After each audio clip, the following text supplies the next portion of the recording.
Am I the wrong one for telling my fiancée we should call the wedding off if she doesn't approve of my female best man? Throwaway cause I don't want people seeing my personal crap on my main account. So, I, 28, proposed to my girlfriend Jasmine, 24, in March. Earlier this week she and I were talking about wedding plans and she already picked out who her bridesmaids were gonna be and was questioning me about my groomsmen to see who'd walk with who and all that. I told her who I wanted and let her know that my best man was actually going to be my friend Kate, 27, Jasmine kind of freaked and was really adamant about her not being the BM. I asked her why and she listed off a lot of reasons, none of which I believe. She said it'll look weird in the photos, it'll be weird when Kate has to walk down the aisle with her maid of honor, that she doesn't want Kate to be distracting to guests, that Kate's too short, WTF, to stand next to a bunch of 6 feet plus guys. The reasons were ridiculous, and I told her as much.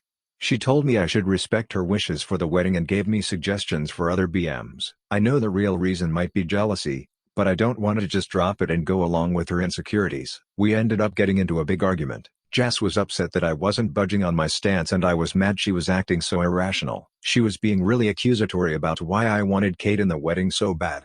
I finally told her if she doesn't want to let me have this one thing maybe there shouldn't be a wedding at all. She got really angry and told me to just leave our apartment. I've been couch surfing at a friend's for the past couple days, not Kate. Last time I tried to talk to Jess she asked if I was ready to apologize and I said no, cause I don't want her to think she was right about forbidding me from letting Kate be in the wedding. And before anyone asks, no, Kate and I have never been sexual or romantic.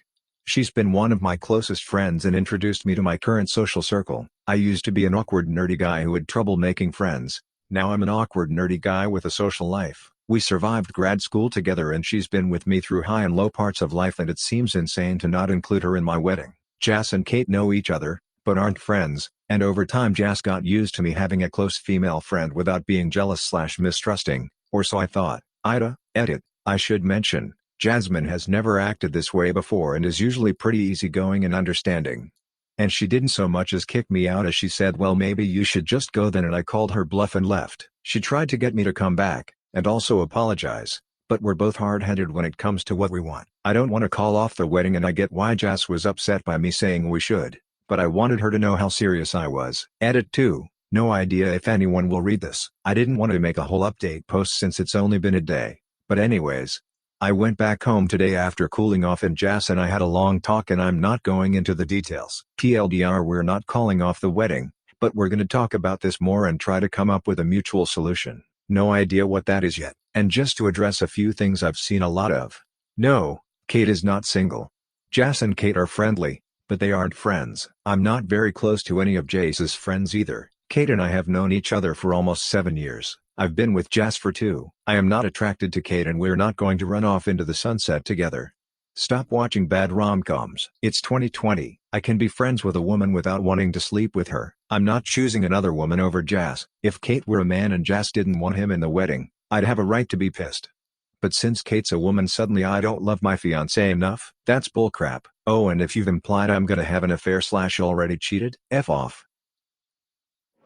Not the wrong one. This wedding is just as much your day as it is hers, and you absolutely deserve to have someone up there that you trust as your best woe/man. Your fiancé needs to not only recognize that, but figure out whatever insecurity is causing her to lash out in this manner. Not the wrong one. My best man was a woman. She's outlasted all my relationships since I was 15. I got married in my mid-40s. Anyone that doesn't let you pick the representative of your choice for one of the most important moments of your life, it is your wedding too, may not possibly be good to marry. Edit, bad grammar. Update AITA for telling my fiancé we should call of the wedding if she doesn't approve of my female best man. Link to original, link 1 in description. The original post has been removed and I'm not sure why. I didn't have any messages about it. The TLDR is I have a friend, Kate, and I wanted her to be my best man. My fiancé disapproved and we got into a fight about it. My fiancé and I ended up making up and reconciling a few days later. We were talking compromises and it was still a touchy subject, but I thought it was going good and we'd recover. I wish I could leave it at that. She's now my ex-fiancé. A little over 2 weeks after our fight a friend of Jess contacted me. She told me Jasmine had been venting to her friends over the Kate situation and she couldn't keep quiet any longer because it wasn't fair to me. This friend sent me messages between Jasmine and them where Jasmine is essentially talking about not trusting me and Kate and saying some pretty derogatory things about her. If that was it, I'd be angry, but not furious. Long story short, the conversation turns into some confusing conversation I didn't have much context for, but I got the gist. The friend that sent me the messages filled me in with what she knew. Basically, Jas had an affair before we got engaged. It had allegedly been just one time with some guy she doesn't talk to anymore, but I don't know what to believe. Based on the messages, it seems like that was the case. Apparently all of her friends knew about this and I was being played the whole time. I talked to Jas and she denied it, but I told her I didn't care. She needed to leave. She was throwing a fit and refused to, so I left my own home again because of her. Told her I'd tell everyone what she did if she didn't pack up her crap and go by the time I returned. It worked. 2 days later I came back and she was gone. She's tried contacting me to set things right, but I'm not interested. She can keep the ring for all I care at this point. I just don't want to see her yet. I felt so stupid and worthless and embarrassed. I didn't tell anyone the reason we broke it off. No idea what Jas is telling people, and I don't care. The past month and a half has been a nightmare, but I've been slowly recovering my pride, and I'm trying to convince myself what she did was her own fault, not mine. It works about half the time.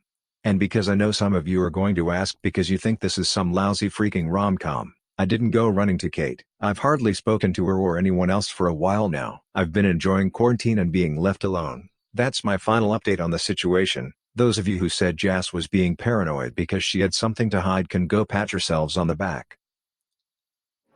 Sorry to hear that, man. It seems like she was totally projecting onto you and Kate BC she cheated, which happens quite a lot with cheaters. You did the right thing and will be better off for it even though it sucks RN. That sucks. And frankly you should be talking to Kate because you should be talking to your friends and getting their support, and clearly she's a really good friend, if not your best friend, so talk to her. Also, based on just this situation, 1. You're a good guy who stood by your good friend and your morals. 2.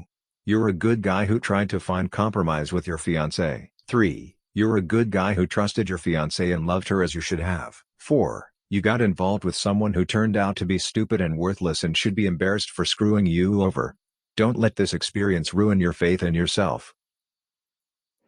Am I the wrong one for asking my husband to check on me while playing video games? My husband is an avid computer gamer, mostly WoW-type games. Approximately 5 nights of the week, he'll play games online from the time that our son goes to bed at 8 o'clock or 8:30 to about 12:30. So at least 4 continuous hours. That in itself is not at all an issue for our relationship. He spends plenty of time with me and our son, and I have my own hobbies that he isn't interested in that I engage in when he's online. A few nights ago I was doing laundry while he was playing online, and I stepped on a toy that my son had left on the basement stairs. I fell pretty hard and dropped the basket. Luckily, because of the way my weight was shifted, I fell backwards rather than forwards, resulting in a bruise on my butt, but I was otherwise fine. The laundry basket clattered down the stairs, ricocheted off some basement furniture, shot laundry everywhere. It was a huge racket. It woke up my son. My husband, who had his headphones on, heard literally nothing. It dawned on me that if something really bad happened to me, my husband wouldn't know about it for potentially 4 hours. Like, what if I broke my leg falling down the stairs? So I asked if he would be willing, for my peace of mind, to just pop out of his office at the midpoint each night just to check on me. Like literally, just say hi and go back to gaming. He thinks this is a huge overreaction and a waste of time. I know for a fact that he isn't actively playing the entire time and he sometimes takes breaks to go to the bathroom or get a snack or whatever. So how is this different? Am I the wrong one? Not the wrong one. My SO is a gamer similar to yours, and in between games he has always came to check on me, kiss me, etc. He has always done this from when we were dating to now living together. I think it's really important, not only to check up on you, but to let you know he is thinking of you. Or maybe I have gotten used to it. Edit. I now realize why I'm being challenged with my NAH response. I thought NAH meant not the whole. Smiley face, woman shrugging. I really mean not the wrong one. Sorry. Not the wrong one. I think that's a fair compromise for him playing WoW 5 nights a week for 4 hours. Am I the wrong one for supporting my wife after my daughter publicly exposed her diary which had cruel comments? I have been remarried for a year now to my wife. I have a 15-year-old daughter and an 11-year-old son from my first marriage. I also have a 15-year-old stepdaughter. My wife has always gotten along with my children very well and has gone above and beyond to integrate our families. And although at first my daughter was very standoffish to my wife was eventually able to bond with her. Only then did we get married. A few weeks ago, my daughter found my wife's diary that she had been writing to when we went to marital counseling before we got married. Both our first marriages were terrible, so we were determined to do it right. I also was given a diary. My daughter then proceeded to read everything and even take photographs of certain pages. She then posted the photographs on Facebook and called my wife a bunch of cruel names. My wife had written a few things about how she wished I didn't have kids before we met so we could have had less issues dealing with my ex. She also said how she hated that my daughter had picked up so many bad traits from my ex. And the last thing related to my kids was that she said my ex was a terrible mother for weaponizing her kids. I admit I was taken aback and upset that my wife had written these things because I knew my kids would be hurt. But this was also a personal diary as part of a therapy exercise, and the diary had been hidden in our closet. My daughter even posted some very sensitive information about my wife dealing with her father, who was an alcoholic. My wife is inconsolable. A lot of my family and friends have turned on my wife because they think what she wrote was terrible. I disagree. She wrote things that she was concerned would affect our marriage, and the counseling actually helped us deal with having stepchildren. And it's not like I shared the same opinion about my ex. I'm just so defeated. My daughter will no longer see me if my wife is around and won't step foot in our house. My son is following her lead. My wife has already apologized several times. My ex has said she will be starting the process to reduce my custody and sue for defamation. I know she won't win the defamation case, but I feel like custody will indeed switch. I'm very stressed out. My daughter refused to take down the diary pages and insists she's in the right. I have taken my wife's side in all this. Am I the a-hole? My entire family has been blown up. Not the wrong one. Your daughter is old enough to know not to read someone's diary. I really feel for you, mate. You're in a no-win situation. Not the wrong one. This was also a personal diary as part of a therapy exercise. Sounds like the entire point of this was to vent unhealthy thoughts. Am I the wrong one for telling my fiancée that if her cousin gets married on our wedding day that they won't be welcome at our wedding? My fiancée, Nicole, and I had chosen our wedding date, booked the venue, and notified the immediate members of the family of the date and the pending save-the-date mailings. Nicole's cousin, Amber, found out that we had announced the date and called Nicole upset that we had booked a wedding on her wedding date. We were confused because Amber and her boyfriend weren't even engaged, but she and her boyfriend claimed that they knew that was the date they were getting married. They were going to do a courthouse wedding with their families, then wanted to come to our wedding.